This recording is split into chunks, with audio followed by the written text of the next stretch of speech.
मुनि आए हुए थे द्वारिका के नजदीक। तो यादव बालकों ने सांब को स्त्री का रूप दे दिया। सुंदर दिखते ही थे, कार्तिकेय के अवतार थे, कहना ही नहीं है, माता पार्वती का आशीर्वाद।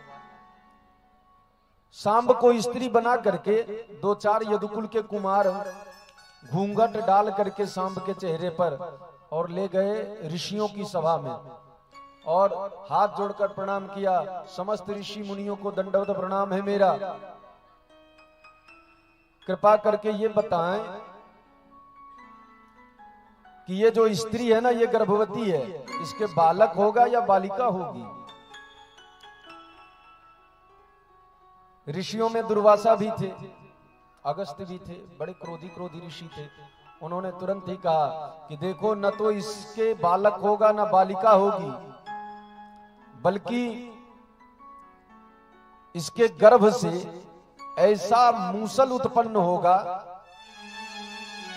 मुसलम वह कुलनाशनम, तुम्हारे संपूर्ण कुल का नाश कर देगा। हेलो श्री राधे बोल, राधे रानी सरकार की। मैं इस मंच पर आज बहुत विशेष संत महात्मा जिनके आगमन से यह मंच भी पवित्र हो गया है। आज हमारे महात्मा जी के आगमन से हम लोग तो पवित्र हुए ही, इस मंच पर जो व्यास जी के स्वरूप विराजमान है वो भी धन्य हो गए। मैं व्यास जी स्वरूप श्री पंडित नीरज कृष्ण शास्त्री जी से निवेदन करता हूं कि वो इनका सम्मान करें और इनसे आशीर्वाद प्राप्त करें।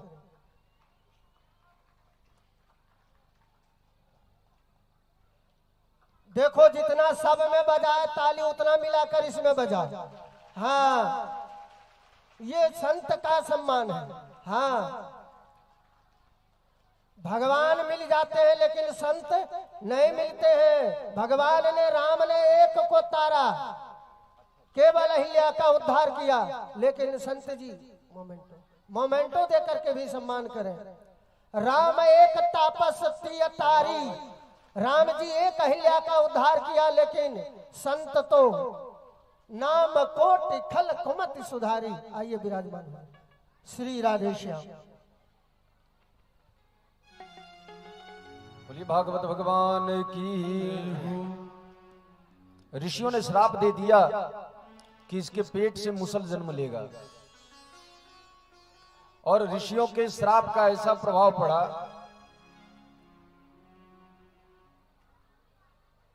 ऋषियों के श्राप का ऐसा प्रभाव पड़ा कि बताओ, वो राजकुमार था सांब, और राजकुमार, बताओ कहीं लड़के के पेट से कोई चीज पैदा होता है क्या? लेकिन ब्राह्मण की वाणी कभी झूठी नहीं होती, और इसीलिए जब उसका पट खोल करके देखा गया,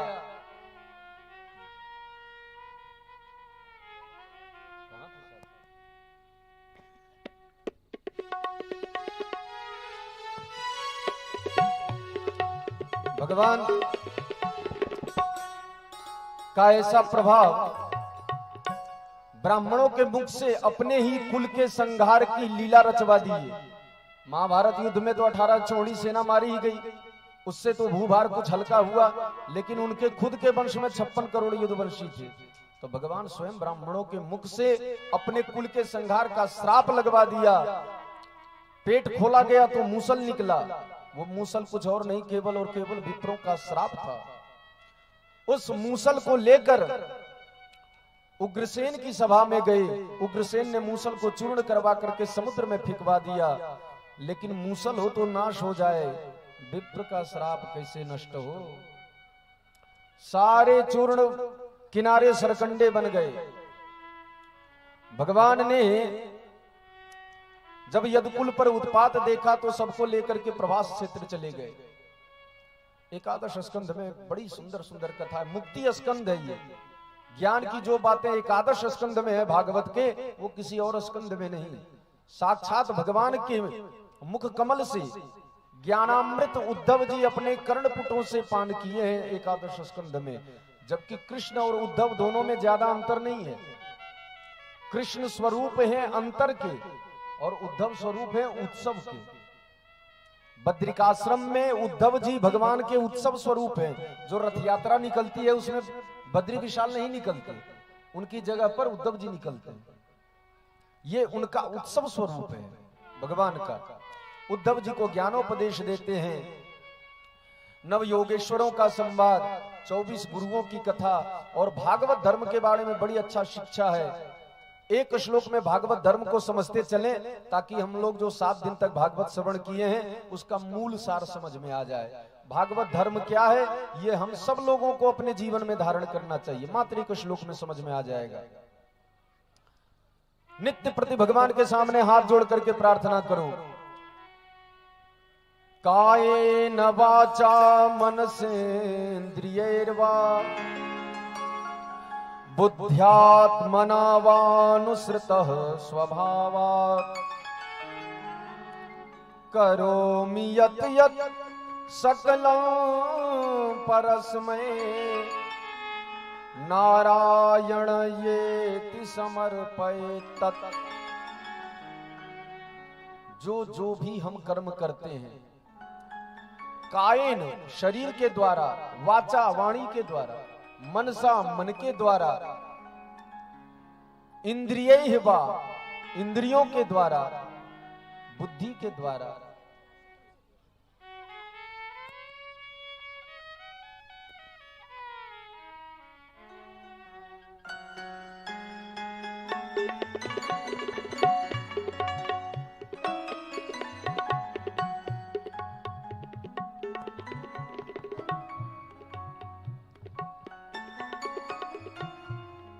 हम अपने शरीर से, मन से, बुद्धि से, इंद्रियों से जो भी कर्म करें, ध्यान रखना, कायेन वाचा मनसे इंद्रियैर्वा बुद्ध्यात्मना वानुसृतः स्वभावात् करोमि यत् यत् सकलं परस्मै।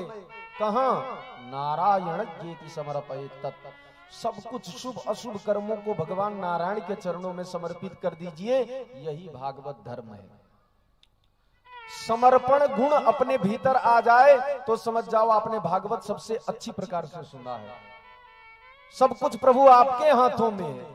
ऐसा समर्पण, आप जो कर रहे हो वो हमारे हित में कर रहे हो, हर तरह से विश्वास रखना, यही भागवत धर्म सिखाती है। और इसी एकादश स्कंद के अंतिम अध्याय में यदुकुल का संहार, बड़ा सुंदर वर्णन है।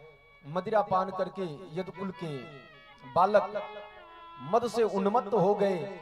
एक दूसरे से सात्यकी और कृतवर्मा में थोड़ी सी बात उठी महाभारत को लेकर, और बात ही बात में विशाल रूप ले लिया इन लोगों के विवाद ने। बलराम जी समझाने गए तो उनको भी लोगों ने अपमानित किया। फिर तो बलराम जी ने सरकंडे, जो ब्राह्मणों के श्राप से मूसल के चूर्ण से उत्पन्न हुआ था, उस सरकंडे को उखाड़ करके, जिसका नाम एरका था, उस घास के प्रहार से एक दूसरे को पीट पीट करके सारा यदुकुल नष्ट हो गया। चतुर पंचावशेषिता, मात्र 4 या 5 बचे यदुकुल में, बाकी सब मर गए। 56 करोड़ यदुवंशी समाप्त हो गया।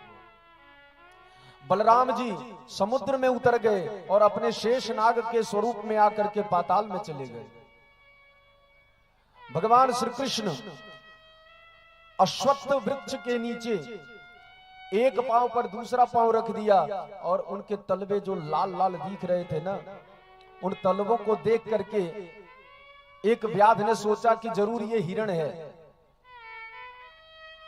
और ये सोच करके उसने तक करके बाण मारा। वो बाण भी कैसा था, जो मूसल में से थोड़ा सा लोहे का टुकड़ा बच गया था, उस बाण के अग्रभाग में वो लगाया हुआ था, उसी से मारा। भगवान ने भी ब्राह्मणों का श्राप स्वीकार किया। उस बाण के प्रहार से जब रक्त की धारा उनकी लालिमा को और भी अधिक विकसित करती हुई अश्वत्थ के नीचे से चली, तो व्याध को लगा, अरे ये क्या किया मैंने, ये तो हिरण नहीं, ये तो कोई दिव्य चरण कमल है। पास गया, देखा तो चतुर्भुज स्वरूप धारण किए हुए श्री हरि, चारों हाथों में शंख चक्र गदा पद्म आयुध धारण किए हुए, मुस्कुराते हुए मोहिनी छवि। प्रभु मुझे क्षमा कर दो, भगवान ने क्षमा दान दिया और उसको अपने लोक की प्राप्ति का आश्वासन दिया। और जिस भगवान के आने की प्रतीक्षा सारा संसार कर रहा था, जब भगवान आए तो भाद्रपद पद के कृष्ण पक्ष की अष्टमी तिथि की अर्धरात्रि में आए, लेकिन फिर भी सारा संसार जान गया कि भगवान बाल कृष्ण का प्रागट्य हुआ। लेकिन जाते समय भगवान देखो कैसे गए हैं। भगवान पीतांबर धारण करके मंद मोहिनी मुस्कान धारण किए हुए हैं, और जैसे आकाश में बिजली चमकती है तो कब आती है और कब चली जाती है उसको अपने आंखों में स्थिरता पूर्वक कोई देख नहीं सकता। ठीक उसी प्रकार जिस प्रकार मेघ के बीच में बिजली चमक करके गायब हो जाती है, ऐसे ही भगवान अपने स्वरूप सहित अंतर्हित हो गए। बोलिए माधव भगवान की। लोग कहते हैं भगवान अपने धाम वैकुंठ चले गए, गोलोक चले गए, लेकिन संतों का भाव है भगवान सशरीर अपने आप को इस भागवत ग्रंथ में समाहित कर लिया। तेनेयं वाङ्मयी मूर्ति प्रत्यक्षा वर्तते हरे, सेवनात् श्रवणात् पापात् पाठात् दर्शनात् पापनाशिनी। सेवन करने से, श्रवण करने से, पाठ करने से, यहां तक कि दर्शन करने से जो पापों को नष्ट करने में समर्थ हो, वो भागवत कोई ग्रंथ नहीं बल्कि साक्षात भगवान श्री हरि की ही प्रतिमूर्ति है। ऐसा है ये श्रीमद् भागवत महापुराण। एक बार जोर से जयकारा लगाएंगे।